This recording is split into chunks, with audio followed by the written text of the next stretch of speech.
ഓം ശ്രീനാരായണ പരമഗുരവേ നമഃ. കുണ്ടലിനിപ്പാട്ട്. മന്ത്രം 1. ആടുപാമ്പേ പുനം തേടുപാമ്പേ അരുളാനന്ദക്കൂത്തു കണ്ടാടുപാമ്പേ. ആടുപാമ്പേ പുനം തേടുപാമ്പേ അരുളാനന്ദക്കൂത്തു കണ്ടാടുപാമ്പേ.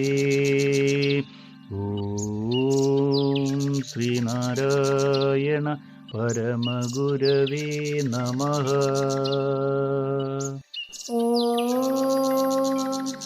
ശുഭദിനം, സുപ്രഭാതം. ഏവർക്കും വിനീതമായ നമസ്കാരം. കുണ്ടലിനിപ്പാട്ടിന്റെ ചെറിയൊരു ആമുഖത്തിലേക്ക് നമുക്ക് കിടക്കാം. ശ്രീനാരായണ ഗുരുദേവൻ യോഗ സാധനങ്ങളെല്ലാം പരിശീലിച്ചിട്ടുള്ള ഒരു മഹായോഗിയായിരുന്നു. യോഗ അനുഭൂതിയുടെ സുപ്രധാന രഹസ്യങ്ങളെല്ലാം കുണ്ടലിനിപ്പാട്ട് എന്ന ഈ കൃതിയിൽ വെളിവാക്കപ്പെട്ടിരിക്കുന്നു.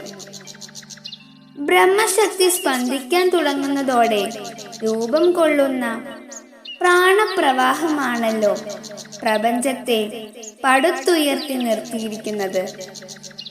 യോഗിക്ക് സ്വശരീരത്തിൽ തന്നെ അനുഭവിച്ചറിയാൻ കഴിയുന്ന പ്രാണശക്തിയുടെ പേരാണ് കുണ്ടലിനി. സർപ്പത്തെ പോലെ കുണ്ടലാകൃതിയിൽ ചുരുണ്ടുകിടക്കുന്ന ശക്തി ആയതുകൊണ്ടാണ് ഈ പേര് വന്നത്. കുണ്ടലിനി പ്രസരത്തോടെ ഒരു യോഗിയിൽ ഘട്ടം ഘട്ടമായി ഉണ്ടാകുന്ന അനുഭവ വൈവിധ്യങ്ങളുടെ പൂർണ്ണ ചിത്രമാണ് കുണ്ടലിനിപ്പാട്ട്.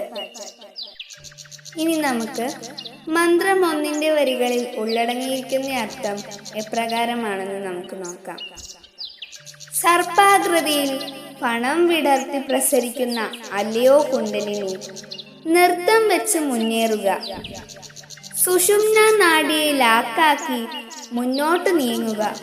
ഗുരുവിൻ്റെയും ഭഗവാന്റെയും കാരുണ്യം കൊണ്ട് കണ്ടെത്താൻ കഴിയുന്ന ആത്മാനന്ദത്തിന്റെ അലയടി അനുഭവിച്ചു കൊണ്ട് മുന്നേറുക. ഓം ശ്രീനാരായണ പരമഗുരവേ നമഃ. ഓം ശ്രീ ശാരദാംബികായേ നമഃ.